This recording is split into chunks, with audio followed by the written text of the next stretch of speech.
माँ ये दर्द असहनीय है माँ, लेकिन धीरे धीरे शरीर भी सुन्न हो रहा है। अब तो हलक भी मौन हो रहा है। एक उम्मीद भी नहीं बची कि कोई मुझे बचाने आएगा। कभी सोचा नहीं था कि ऐसी दर्दनाक मौत मिलेगी मुझे, लेकिन मैं ही क्यों माँ, मैं ही क्यों?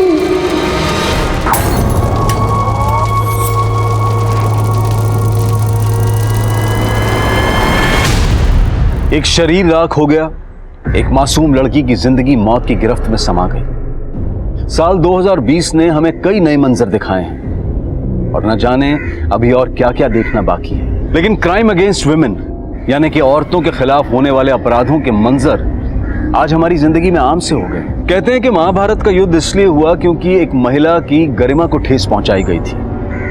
अगर महिलाओं के खिलाफ हिंसा का दौर यूं ही चलता रहा तो आने वाले वक्त में हम कई और महाभारतों के साक्षी बनेंगे। आज का ये केस भी एक महिला के साथ हुई अमानवीय हिंसा से जुड़ा है। यूपी के कानपुर शहर में घटी ये वारदात कैसे एक नेशनल इशू बनकर उभरी, आइए देखते हैं। कहते हैं प्रतिभा की कोई उम्र नहीं होती।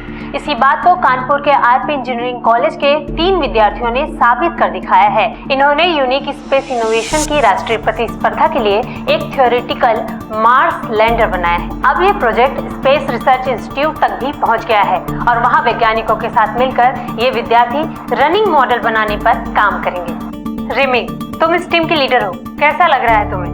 बहुत प्राउड फील कर रहे हैं। अक्सर छोटे शहरों के बच्चों को अंडरएस्टिमेट किया जाता है। हम उम्मीद करते हैं कि हमारी ये जीत उन सभी बच्चों को प्रेरणा देगी जो छोटे शहरों से आते हैं। मुकुंद, तुम कुछ कहना चाहोगे? मैम, हमें शक था, मतलब हमें यकीन था कि हमें यकीन। मैडम, मुकुंद कहना चाह रहा है कि हम सब ने बहुत मेहनत की इस प्रोजेक्ट को बनाने के लिए और हमारी पूरी उम्मीद है कि हम जल्दी मार्स लैंडर का मॉडल एसआरए के सामने प्रेजेंट करेंगे। मुकुंद, माइक देख के तुम ऐसे नर्वस हो गए थे जैसे तुम्हारे सामने किसी ने बंदूक रख दी हो। हाँ, हंस लो, लेकिन अगली बार देखना, अगर माइक के सामने खड़े रहेंगे ऐसा फर्राटेदार जवाब देंगे ना कि तुम भी देखते रह जाओगे। ओके। हाँ, देख लेना।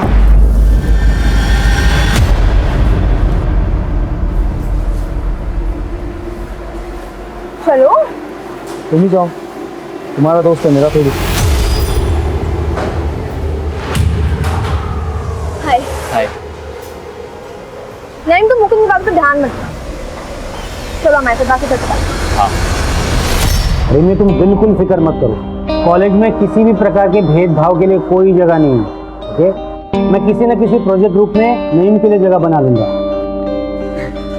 Thank you sir. रिमी, एक मिनट। जी सर। मैंने कैंपस प्रोजेक्ट में तुम्हारे नाम के लिए रिकमेंडेशन भेजा था। शाम तक कंफर्मेशन आ जाएगी, हो सकता है कल तक गुड न्यूज मिल जाए। Thank you so much sir. हम सच में आपके बिना ये सब कभी नहीं कर पाते। कोई बात नहीं। Thank you. सॉरी, एक्चुअली जल्दी में भूल गया। लोग सही कहते हैं, प्रोफेसर एब्सेंट माइंडेड होते हैं। ओके। क्या बात है रिमी, हमारा आइडिया चोरी करके बड़ा नाम बटोरा जा रहा है। ये क्या बदतमीजी है रघु, और कितनी बार बताया तुम्हें? वो तुम्हारे अकेले का आइडिया नहीं था, टीम का था। हम एक टीम थे, तुम्हें अलग रास्ता चुनना था, तो उसमें हमने कुछ गलत नहीं किया। और उल्टा वो जो तुम गंदी हरकत करने जा रहे थे। रिमी, तू भी कोई दूध की धुली भी नहीं है। लड़की होने का अच्छा फायदा उठाना जानती है तू। तुम कहना क्या चाहते हो? अब भोली बनने का नाटक मत कर। किस किस को नहीं फंसाया तूने अपनी खूबसूरती से? मुकुंद नहीं, यहाँ तक कि प्रोफेसर बासु।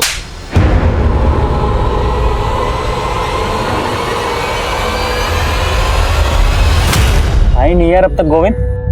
अबे आ जाएगी, सब्र रखो ना थोड़ा। आगे। सही लग रहे हैं? हाँ, बिल्कुल। तुम जाओ, बात करो। गोविंद का आशीर्वाद है तुम्हारे साथ। आज तुम्हारी सारी गोटियां फिट हो जाएगी। अबे रुको पंकज, गुस्सा देख रहे हो मैडम के नाक पे? आज हमारा क्या, साक्षात गोविंद का भी आशीर्वाद तुम्हारे काम नहीं आएगा। पेशेंस टेस्ट कर लिया यार लड़की ने।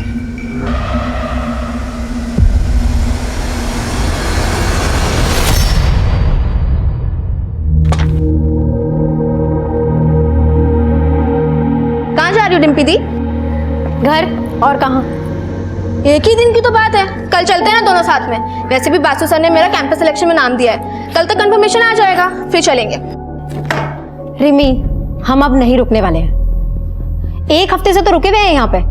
पहले बोल रही थी प्रोजेक्ट हो जाने दो, अब कह रही हो कैंपस सिलेक्शन हो जाने दो। अरे तो इसमें हम क्या करें दी, इतने सारे काम हैं। अब तो तुम क्यों इतनी उतावली हो रही हो? तुम्हारे कहने का मतलब क्या है रिमी? हम जानते हैं कि तुम्हारा नाम अखबार में आया है और तुम्हें 2-3 मेडल भी मिले हैं, लेकिन इसका मतलब ये नहीं है कि तुम्हारा काम इंपॉर्टेंट है और हमारा नहीं। हमने ऐसा कब कहा दीदी? तुम्हारा कहने का मतलब तो यही था ना रिमी। तुम ये बताने की कोशिश कर रही हो कि तुम्हारे पास प्रोजेक्ट है और हमारे पास नहीं। ठीक है, तुमको जो भी समझना है समझो, हमें तुमसे बहस ही नहीं करनी है।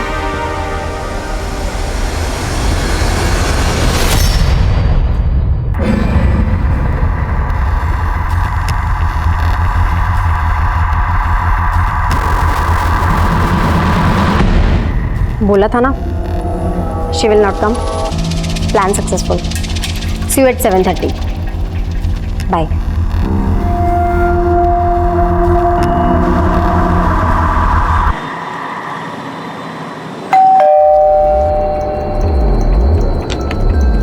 कौन है?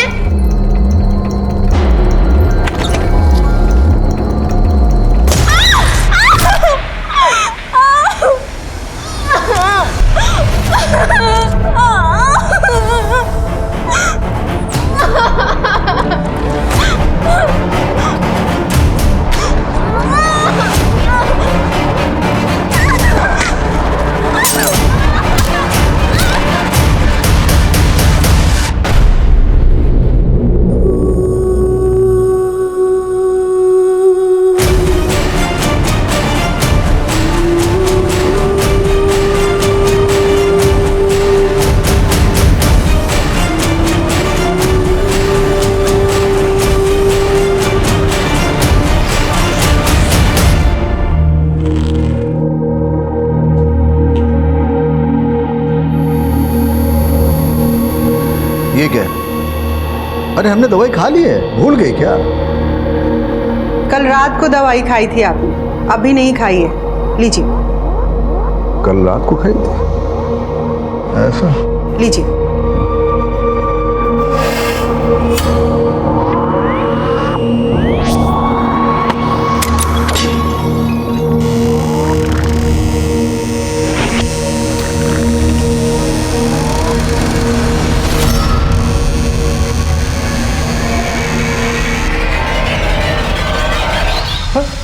अरे डिम्पी, इतनी रात को बेटा? हाँ माँ, बस लेट हो गई थी, लेकिन आप लोग अभी तक सोए नहीं।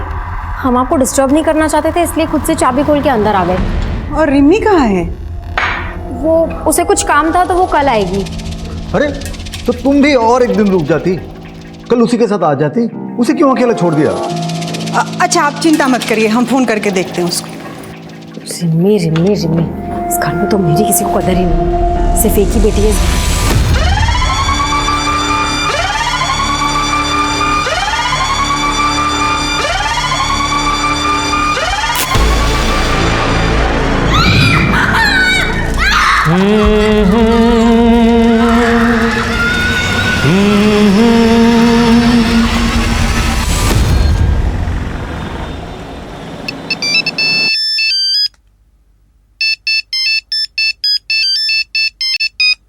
प्रदीप,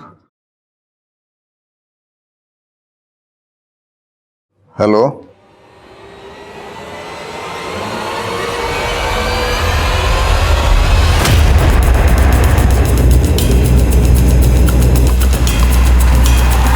जैन सर, आइए आइए सर। लड़की का नाम रिमी गुप्ता है, उम्र 22 साल, आरके इंजीनियरिंग कॉलेज में पढ़ती थी। लड़की को यहीं पे इस घर में जला के मारा गया है। रिमी अपने बड़ी बहन डिम्पी के साथ यहाँ पे किराए पे रहती थी। फैमिली राजपुर में रहती है, यहाँ पे आने के लिए निकल चुकी है। और सर एक बात है, इसका फोटो अखबार में पिछले हफ्ते आया था, कोई कंपटीशन जीता था इसने। सर अजीब बात है, रिमी के स्टमक और थाइस के बीच की बॉडी को जलाया गया। कातिल का इसके पीछे मोटिव क्या हो सकता है? विक्टिम के सर पे पहले बोतल से वार किया गया होगा, शायद रेप भी हुआ, फिर जलाया गया।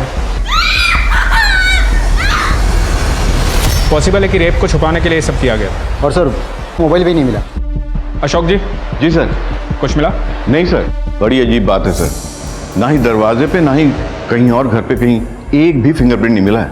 किलर बहुत शातिर है। हाँ सर, लगता है बहुत ही सावधानी से उसने सारे फिंगरप्रिंट साफ कर दिए हैं।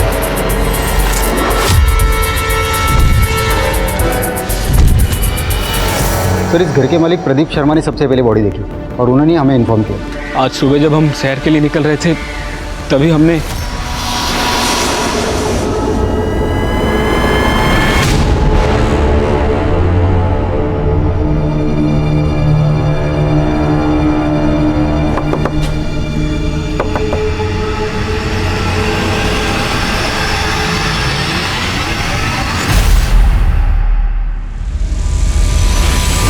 हम कसम से नहीं जानते साहब किसने किया ये सब। हमारा इसमें कुछ लेना देना नहीं है साहब। घबरा क्यों रहे? घबराता तो गुनहगार है। पुलिस, क्या हुआ यहाँ पे? रिमी कहाँ है? रुकिए, आप आगे मत जाइए, रुकिए। अरे तो आप हमें अंदर क्यों नहीं जाने? हाँ, मैं बताता हूँ क्या हुआ, लेकिन आप अंदर नहीं जा सकते। अरे रुकिए, दीजिए ना। रिमी, रिमी,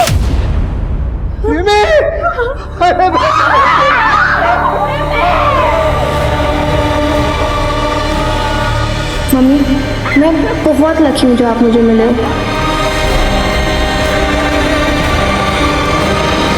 सर, डिम्पी ने बताया रिमी का फ़ोन और लैपटॉप दोनों गायब है। और एक अजीब बात, कबर्ड पूरा खाली है। रिमी के सारे कपड़े गायब है। कपड़े?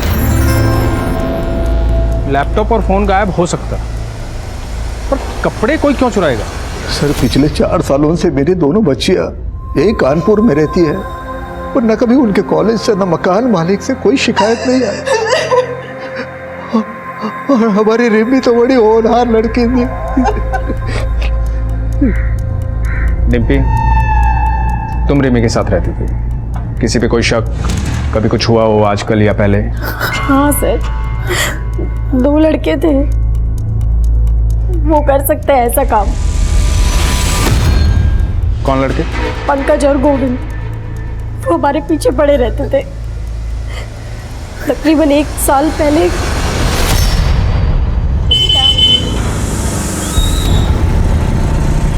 धूप में चलोगी तो ढल जाओगी। चलो हम छोड़ देते हैं। अरे लो, अब तो जगह भी बना दी। दीदी, तुम क्यों सुन रही हो उनकी बकवास? रिमी, इन लोगों के मुंह लग के कोई फायदा नहीं है। अरे मुंह लगाओ तो सही, तभी तो पता चलेगा कितना फायदा है। अच्छा, उतारो चप्पल, लगाओ तेरे मुंह। चुपचाप निकल जाओ यहाँ से, वरना अभी पुलिस को कॉल करती हूँ मैं। निकलो। सॉरी मैडम, हम तो डर गए।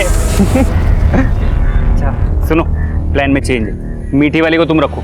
पक्का रख ले? बिल्कुल रख लो। हम उन लोगों से इतना परेशान हो गए थे कि हमने वो मोहल्ला छोड़ दिया था, और जब हम यहाँ आए तो वो हमारा पीछा करते करते इस मोहल्ले तक आ गए। कहाँ रहते हैं पंकज और गोविंद, जानती हो? हाँ सर।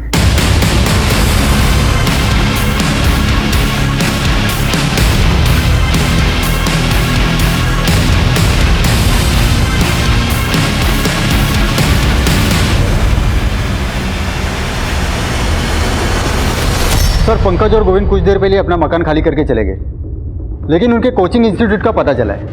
यहाँ से उनका नेटिव एड्रेस भी पता चला है। कानपुर लखनऊ हाईवे पे उनका गाँव है सर। दोनों को घर से उठा लो और विक्टिम के दोस्तों से पूछताछ करो। सर, ये सब कौन कर सकता है, इसके बारे में तो कुछ नहीं पता। और हमें तो अब तक यकीन नहीं हो रहा कि रिमी हमारे बीच में नहीं है। रिमी जैसी ब्राइट स्टूडेंट मैंने आज तक नहीं देखी। इतनी अच्छी बच्ची के साथ कोई इतना बुरा कैसे कर सकता है? हमें तो कुछ समझ में नहीं आ रहा। सर, रिमी गुप्ता का फोन 2 घंटे पहले कुछ देर के लिए ऑन हुआ था, पर सर अजीब बात यह है कि लोकेशन उसी एरिया का है जहां पर वो रहती थी। क्या? एक काम करो, रिमी के फोन को सर्विलांस पे रखो, जो भी इंफॉर्मेशन आए अपडेट करो। यस सर, रिमी की पोस्टमार्टम रिपोर्ट, उसका रेप हुआ था। बॉडी में डीएनए के ट्रेसेस नहीं मिले, लेकिन सर फेफड़ों में कार्बन के ट्रेसेस मिले। यानी रिमी को जब जलाया गया तब वो जिंदा था। और रिपोर्ट के मुताबिक रिमी की हत्या रात को तकरीबन 9 से 11 के बीच हुई।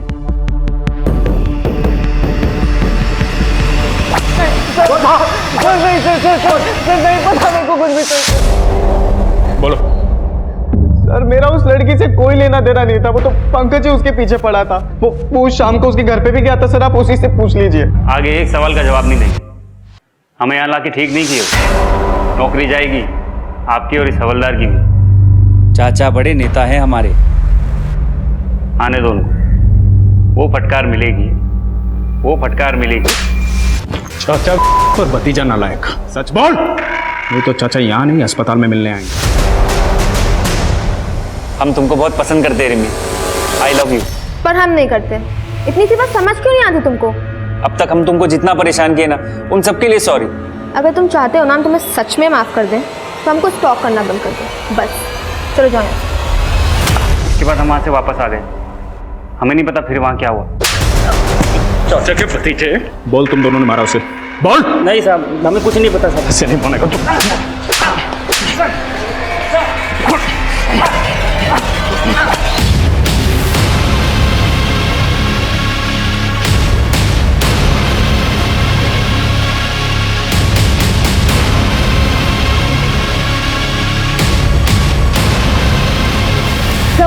रिमी का फोन फिर से ऑन हुआ है। चलो।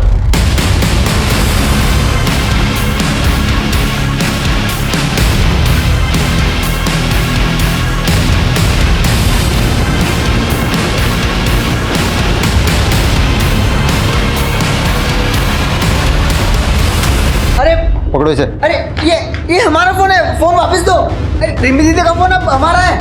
अरे मेरा फोन है। पापा पापा, इन्होंने मेरा फोन ले लिया है, आप इनको बोल लेना। ये मेरा बेटा दिमाग से थोड़ा कमजोर है, प्लीज इसे छोड़ दीजिए। ये रिमी का फोन आपके बेटे के पास कैसे आया? सर, आदित्य को मोबाइल फोन चोरी करके इकट्ठा करने की आदत थी, और उस दिन पापा पापा, रिमी दीदी, रिमी दीदी।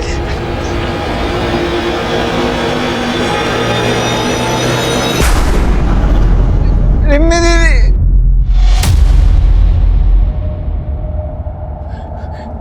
आदित्य बेटा तू घर जा। हाँ तू घर जा, बाहर मत निकलना। घर जा, जा शाबाश, घर जा।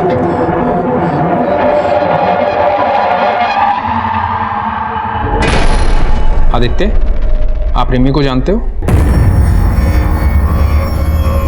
रिमी दीदी? हाँ रिमी दीदी। क्या किया आपने उनके साथ?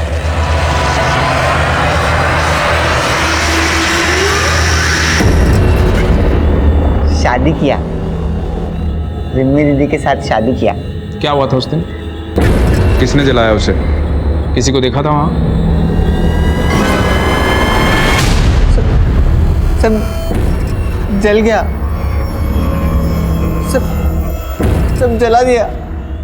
आदित्य देखो। नहीं नहीं नहीं, हाथ मत लगा रहा, हाथ मत लगा रहा, दूर दूर दूर, हाथ मत लगा रहा। बस कीजिए ना सर, देखिए ना हमारे बच्चे की तबीयत खराब हो रही है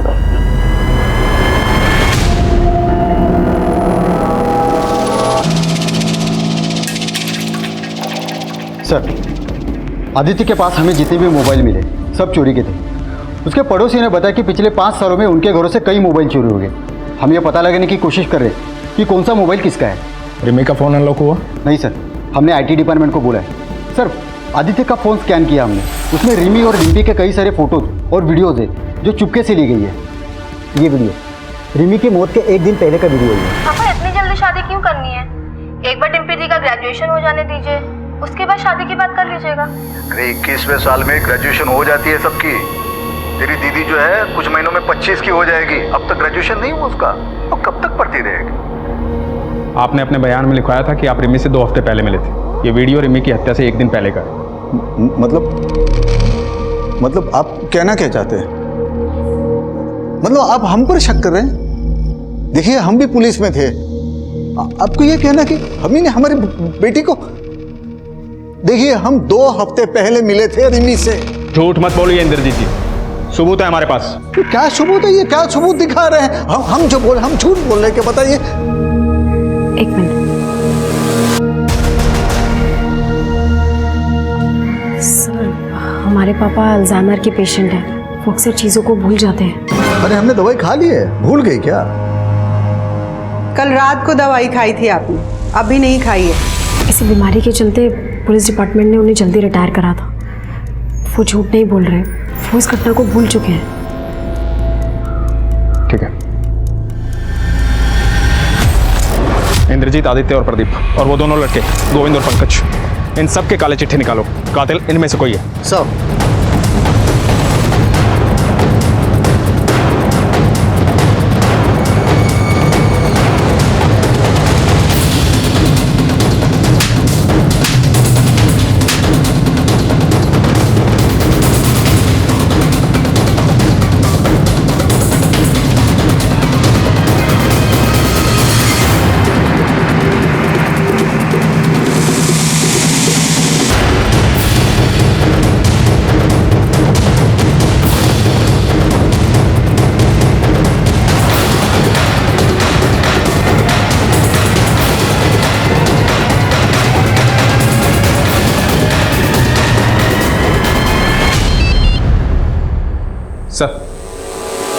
सर हम कोशिश कर रहे हैं सर। क्या हुआ सर? छुट्टी पे जा रहा हूं। 6 महीने तक रिमी गुप्ता का केस अखबारों की सुर्खियां बटोरता रहा, लेकिन पुलिस कातिल तक नहीं पहुंच पाई। अब पुलिस की क्षमता पर सवाल उठने लगे थे। हालात की गंभीरता को देखते हुए सीनियर ऑफिसर्स ने इस केस को एक स्पेशल इन्वेस्टिगेटिंग डिपार्टमेंट को सौंपने का फैसला लिया। पहली टीम के मुताबिक रिमी घर में अकेली थी और उसके सर पर किसी ने बियर की बोतल से हमला किया। उसके बाद उसका रेप किया गया और रेप करने के बाद उसे जिंदा जला दिया। अगर ये केस हमें पहले ही मिल जाता तो शायद कुछ हाथ भी लगता। अभी तो वक्त भी बहुत हो चुका है सर। आई थिंक कोई भी कॉन्क्लूसिव एविडेंस मिलना बहुत मुश्किल होगा। हाँ ना धीरज, 6 महीने गुजर चुके हैं और हमारे सामने सस्पेक्ट की लंबी लिस्ट है। काम मुश्किल जरूर है पर नामुमकिन है। सर रिमी के पिता खुद एक रिटायर्ड पुलिस ऑफिसर और सस्पेक्ट लिस्ट में है। आपको क्या लगता है सर, क्या एक पिता अपनी बेटी को? हमने ऐसे कितने केसेस देखे हैं जहाँ पे रिश्तों की मर्यादा को लांघा गया है। और सबसे इंपॉर्टेंट बात, फॉरेंसिक और क्राइम सीन से कोई फिंगरप्रिंट्स नहीं मिले। मतलब कातिल जो भी है वो हमारी तहकीकात के तरीकों से अच्छी तरह से वाकिफ है। तो मुमकिन है कातिल पुलिस वाला। और सर दूसरा सस्पेक्ट आदित्य गुप्ता, मकान मालिक प्रदीप का बेटा। और प्रदीप के मुताबिक उसका बेटा आदित्य स्टेबल है। रिमी का फोन आदित्य के पास मिला, राइट सर। और हमारे मेन सस्पेक्ट्स हैं पंकज और गोविंद। हो सकता है सर इन्हीं सस्पेक्ट्स में से कोई कातिल हो। नीरज, इस केस में हमें कई फ्रेंड पर एक साथ काम करना होगा। प्रतिमा सर, रिमी जहाँ रहती थी तुम उस मोहल्ले में सेटल हो जाओ, बिल्कुल एक नॉर्मल लड़की की तरह। सस्पेक्ट्स के आसपास रहो, हर चीज़ पे नजर रखो। सब्जी वाला, दूध वाला, आयरन वाला, सबकी कुंडली निकालो। इन शॉर्ट, हनुमान नगर में अगर पत्ता भी हिलता है तो उसकी इन्फॉर्मेशन मुझे चाहिए। Okay sir. नीरज, अपने एक आदमी को रिमी के उन्नाव वाले घर के पास सेटल करो। उसे बोलो वहाँ से जितनी इन्फॉर्मेशन निकाल सकते हैं निकाले। देखते हैं रिमी के कत्ल के तार कहीं उसके उन्नाव वाले घर से तो नहीं जुड़े। सर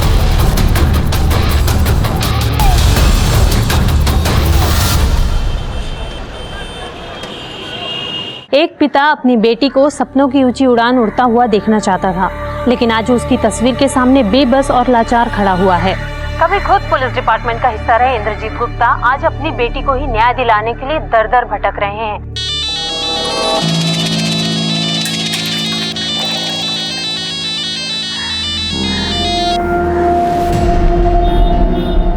बोला था ना मुझे भी फोन मत करना, मैं खुद से करूँगी।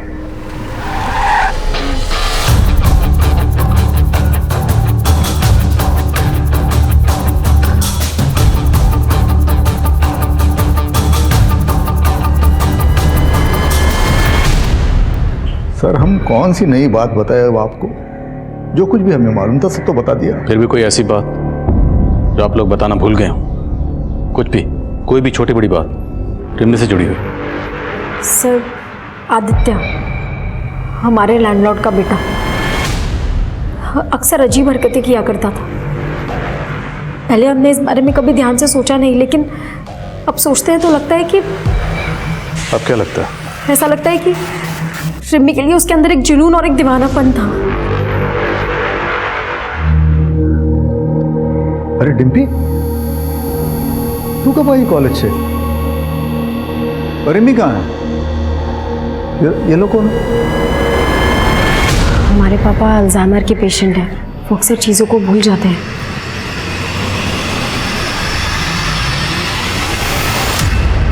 अब हम क्या बताएं साहब कि हमारा बेटा आदित्य कहाँ चला गया। पुलिस में भी कंप्लेन लिखवाई है, लेकिन पुलिस भी उसको ढूंढ नहीं पा रही। चला गया मतलब?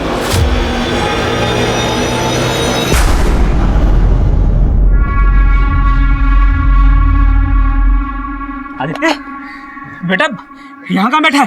अरे मैं तुझे पागलों की तरह कहाँ ढूंढ रहा हूँ। चल चल घर चल। नहीं, हमको घर नहीं आना। क्यों, क्या हुआ? हमको डर लगता है। ओह, हम भी जल गए तो?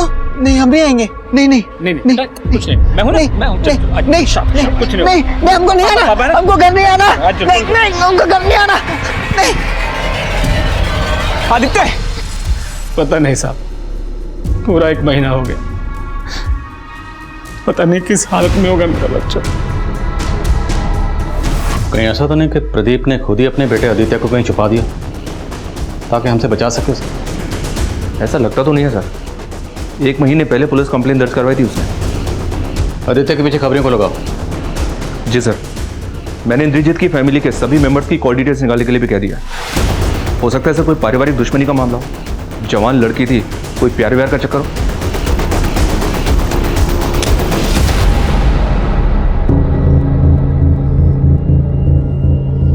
रिमी का कत्ल हनुमान नगर में हुआ, जहां पर वो किराए पर रहती थी। उस वक्त उसके पेरेंट्स उन्नाव में थे। रिमी एक कॉलेज स्टूडेंट थी, और आजकल के बच्चे अपनी पर्सनल बातें अपने फैमिली मेम्बर्स की बजाय अपने फ्रेंड से ज़्यादा शेयर करते हैं। लेकिन पिछली टीम ने ना तो रिमी के किसी दोस्त के बारे में, ना टीचर के बारे में, और ना ही कॉलेज के बारे में कोई इन्फॉर्मेशन नहीं दी। और मुझे लगता है कि तहकीकात का सबसे बड़ा लूप होल यही है।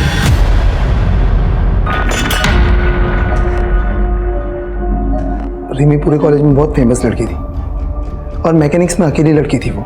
स्टार्टिंग में सबने उसका बहुत मजाक उड़ाया, लेकिन फिर जब हमारा प्रोजेक्ट मास लैंडर रिसर्च के लिए फाइनल हुआ, तब सबकी बोलती बंद हो गई। मुकुंद, क्या कॉलेज में कोई ऐसा है जो रिमी की सक्सेस से जलता था? सर, रघु।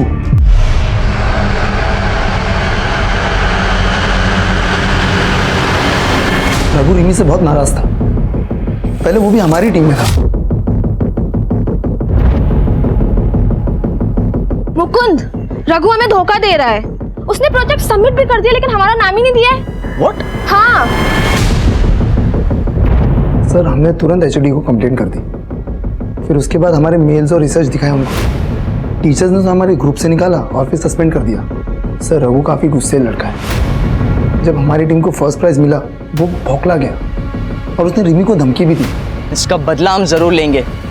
बहुत जले, अब तुमको भी जलाएंगे। पहले तुम्हारे गुरूर को तोड़ेंगे और फिर तुम्हें। तो ये बात तुमने पुलिस को क्यों नहीं बताई? सर, वो रिमी की डेथ की वजह से हम लोग बहुत शौक में थे सर। रहता कहाँ है रघु? माना कि हम रिमी से गुस्सा थे, हमने उसे धमकाया भी था, लेकिन हमारा यकीन कीजिए सर, हमने रिमी को नहीं मारा। सिर्फ धमकाया? हम भी तड़पे हैं, अब तुमको भी तड़पाएंगे। नहीं सर, हमने रिमी को नहीं मारा है सर। हमारा यकीन कीजिए सर, हमने रिमी को नहीं मारा है। नहीं मारा है सर हमने। एक इन्फॉर्मेशन मिली है सर, ये रिमी की बड़ी बहन डिम्पी कुछ तो गड़बड़ कर रही है। सुना है सर कि इन दोनों बहनों के बीच काफ़ी अनबन रहती थी। मोहल्ले वालों ने बताया कि जिस रात रिमी का मर्डर हुआ था, उस रात ये रिमी के घर को छोड़कर अपने घर चली आई थी, और इसको छोड़ने के लिए कोई लड़का आया था। डिम्पी को छोड़ने को लड़का आया था? ये खबर पक्की है? जी हाँ सर, मैंने 2-3 पड़ोसी से कंफर्म किया है। उनका कहना है कि उन्होंने खुद अपनी आंखों से देखा था।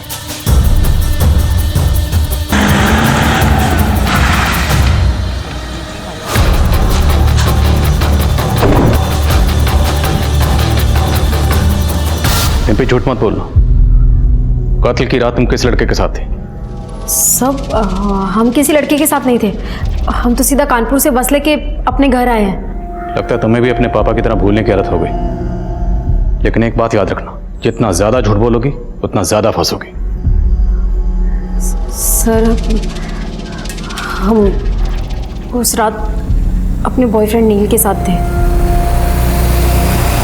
कानपुर से कितने बजे निकले? शाम को 7 बजे। घर कितने बजे पहुंचे? करीबन 12 बजे। तुम्हारी बहन रिमी का कत्ल हुआ 9 से 11 के बीच। इस बीच कहाँ थे?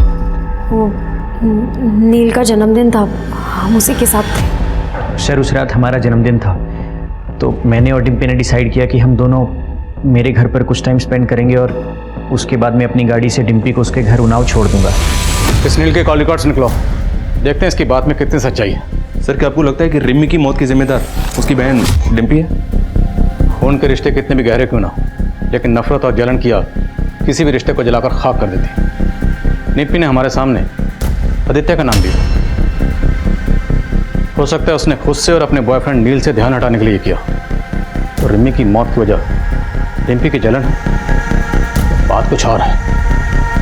पंकज और गोविंद पिछली टीम के ये प्राइम सस्पेक्ट थे, लेकिन इन दोनों का नाम भी डिम्पी ने लिया था। उठाओ इन दोनों। तुम्हारी वजह से मैं यहाँ बार बार लाया जा रहा है। हमें भी पता है तुम हमें दोस्त दोस्त बोल कर ना हमारे आगे पीछे काहे घूमते हो, समझे? अब ज्यादा जबान चलाई ना तो उखाड़ के जेब में डाल देंगे। क्या बोले बे? क्या करोगे बे? अबे एक तो गलती तुम करो, सदा हम भुगते हैं। हाँ सब तुम्हारे।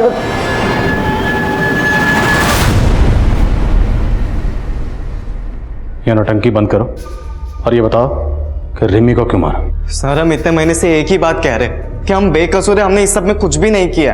एक बात अच्छी तरह से समझ लो, तुम लोगों को तब तक चैन की सांस नहीं मिलेगी जब तक कातिल पकड़ा नहीं जाता।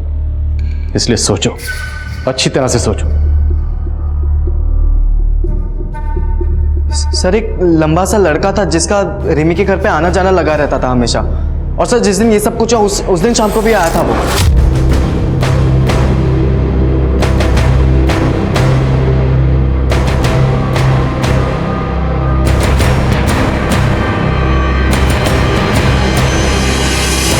कौन था वो लड़का? सर हमें पता नहीं, लेकिन हमने ये बात पहले भी पुलिस को बताई थी, लेकिन किसी ने हमारी बात ही नहीं सुनी। स्केच बनवा सकते हो उसका? नहीं सर, मैं उसकी स्केच नहीं बनवा सकता। मैं उससे काफ़ी दूरी पे खड़ा था और उसका पीठ था मेरी तरफ, लेकिन सर वो लंबा था और उसके पास एक AKS ब्रांड की बाइक थी।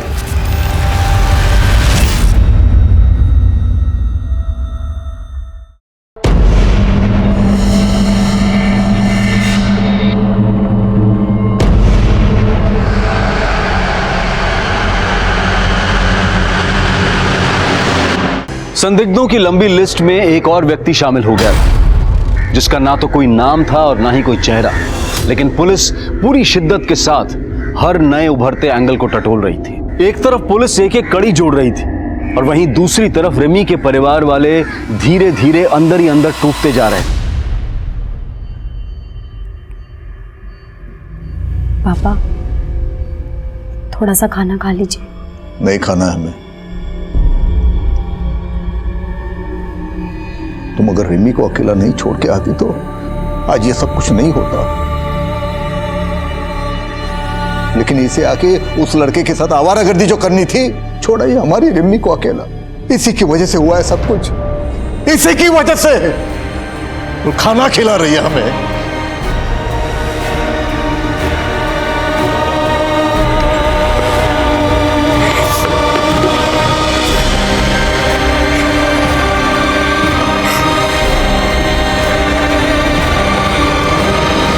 डम डेटा से कंफर्म हो गया, रिमी का जिस रात को कत्ल हुआ उसी रात रिमी के मोहल्ले में नईम सरफराज नाम के लड़के का फोन एक्टिव था।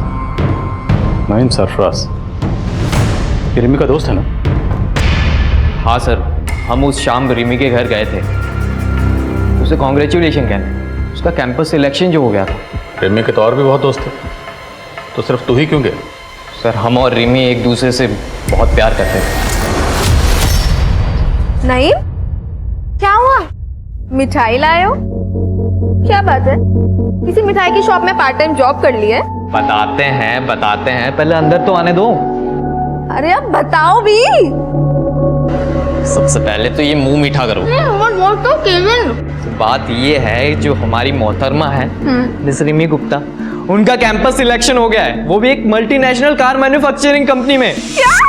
Oh my God, I'm so happy.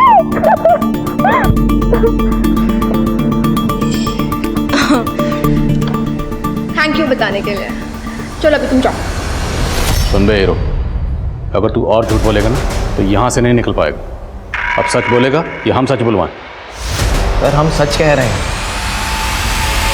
भाजी ले लो, सब्जी ले लो। बहन जी, हमारे बेटे को काम पे रख लो ना। नहीं नहीं, अब मुझे किसी भी काम की जरूरत नहीं है। रख लो बहन जी, पैसे की बहुत जरूरी है। सब ऐसे ही बोलते हैं। मेरे सामने बैठ के रोता था राजू, देखो क्या हुआ, 2 महीने का एडवांस लेकर भाग गया। अरे सीता दीदी, तुम्हें भी कोई बेवकूफ़ बना सकता है, ये बात मैं नहीं मान सकती। मैं भी ऐसा ही सोचती थी कि मुझे कोई नहीं बना सकता है, पर ये राजू बड़ा ही चालाक निकला। कौन है ये महान हस्ती? जरा मुझे भी दर्शन कराओ उस राजू के। अरे 8-10 महीने पहले रहने आती ना, तो उस कमीने राजू के दर्शन करा देती मैं तुमको। मतलब 8-10 महीने पहले वो भाग गया? नहीं नहीं, ये कोई 6-7 महीने पहले चला गया था। बड़ा ही लड़कीबाज था।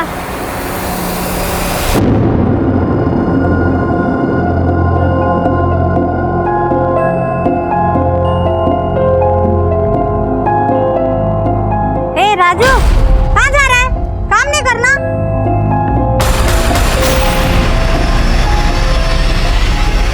भले ही दावे के साथ कुछ नहीं कहा जा सकता, लेकिन धीरज, फिर भी इस लीड को इग्नोर नहीं कर सकते। लेकिन सर, इस आदमी के बारे में हमें और कुछ नहीं पता है। ना कोई नंबर है, ना कोई एड्रेस है। डमडेटा के डिटेल्स में भी किसी भी प्रोफाइल से मैच नहीं करता। मोहल्ले के सब्जी वाले के अलावा किसी ने इसके बारे में कुछ नहीं बताया।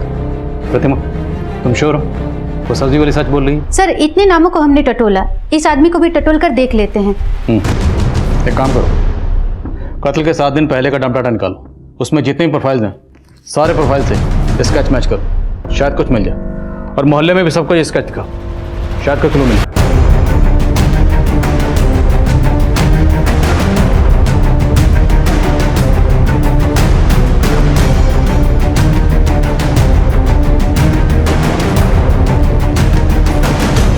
सर, राजू से मिलता जुलता एक आदमी मुंबई के सीसीटीवी में चोरी करता हुआ कैप्चर हुआ है। मुंबई पुलिस ने इसके साथी को तो पकड़ा, पर यह भाग गया। मुमकिन है यही शख्स रिमी का कातिल हो। हमें मुंबई चलना होगा। ये उस चोरी का सीसीटीवी फुटेज बहुत ही ग्रेनी है, पर शायद आपके काम आ जाए। और एक बात, आप जिसे राजू कह रहे हैं उसका असली नाम योगेंद्र है। उसी का साथी गौतम ने हमें खुद बताया। हम गोरखपुर के रहने वाले हैं साहब, और योगेंद्र हमसे कुछ महीनों पहले कानपुर के स्टेशन पे मिला था। और योगेंद्र बालीपुरवा देवरिया का रहने वाला है, और उसी के आसपास हमारा गांव भी पड़ता है, तो इसी बात पे दोस्ती हो गई। और योगेंद्र ही हमको मुंबई लाया था, चोरी का प्लान बनाया था। खुद तो पूरा माल लेके फरार हो गया और हम फंस गए यहाँ। बालीपुरवा में कहाँ रहता है? एड्रेस मालूम है उसका? नहीं साहब, ना हमने कभी पूछा और ना कभी उसने बताया। सर, यहाँ बालीपुरा में पता किया तो पता चला कि स्केच में मिले हुए आदमी का नाम व्यास साहू है, लेकिन इसने 3 साल पहले इस गांव को छोड़ दिया था। इसकी स्टोरी काफ़ी इंटरेस्टिंग है सर। कहते हैं व्यास एक नाजायज़ औलाद है, और इसी वजह से इसका बाप इसकी माँ को बहुत पीटता था। व्यास ने बचपन में ही अपराध की दुनिया में कदम रख दिया था। लेकिन सर, व्यास की माँ मालती का कहना है कि वो पिछले कई सालों से इसके टच में नहीं है। व्यास की माँ मालती का कॉल रिकॉर्ड्स निकलवाओ और उसका फ़ोन सर्विलेंस पे डालो। हो सकता है वो हमसे झूठ बोल रही है। Okay sir.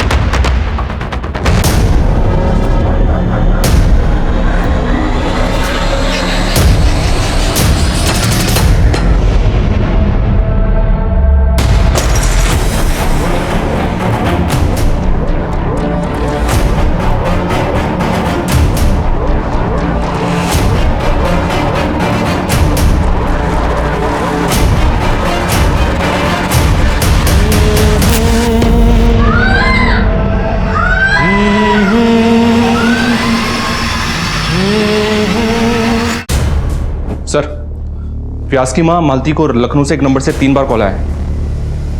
ये खबर पढ़ो। 2 दिन पहले लखनऊ में स्वाति नाम की लड़की का रेप किया गया, बिल्कुल वैसे ही जैसे रिमी का हुआ। पहले रेप, फिर जलाया गया, और जलाने के बाद रेपिस्ट लड़की के कपड़े अपने साथ में ले गए। यानी कि योगेंद्र उर्फ राजू उर्फ व्यास शायद इस वक्त लखनऊ में? करेक्ट। लखनऊ पुलिस से कांटेक्ट करो, इससे पहले वो वहाँ से फरार हो, हमें से पकड़ना। सर, जिस नंबर से व्यास की माँ को कॉल आ रहे थे वो आपके एरिया में ही एक्टिव है। व्यास साहू आपके आसपास ही है।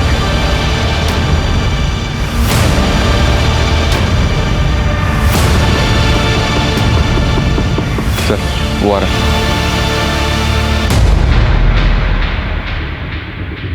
ए रुक,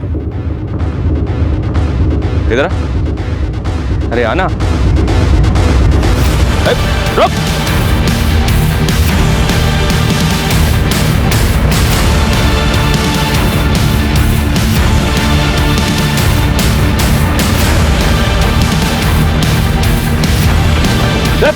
उधर।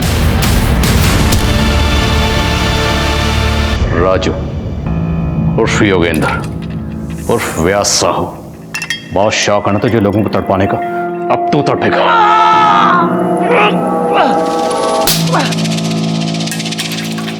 क्या बिगाड़ा था उन लड़के ने तेरा? क्यों मारा उन्हें? पता नहीं साहब, हमको मजा आता था। हम सोचे कि सब लोग अपने मन का करते हैं तो हम भी करेंगे, इसीलिए किया सब।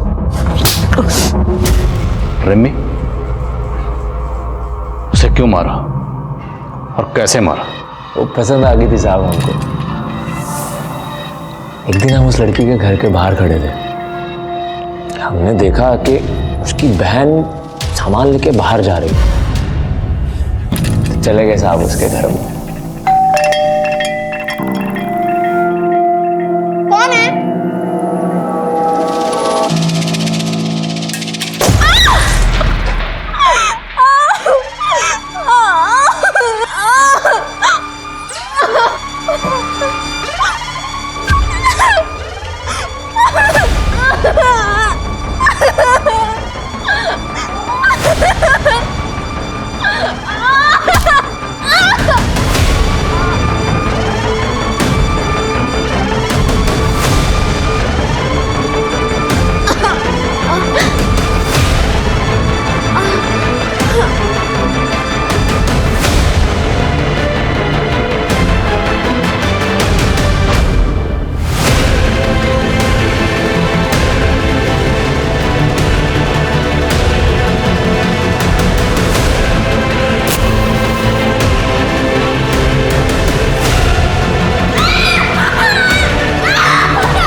तहकीकात कर रही थी साहब, तो हम कुछ दिन के बाद की ट्रेन पकड़ के मुंबई पहुंच गए।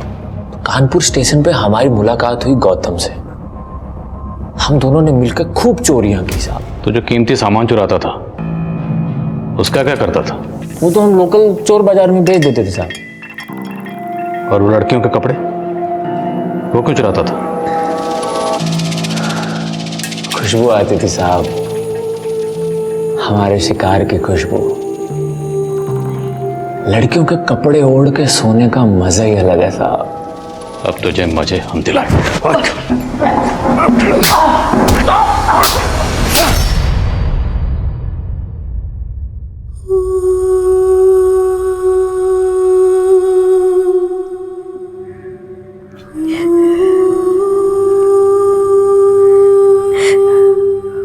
मुझे माफ कर दीजिए पापा।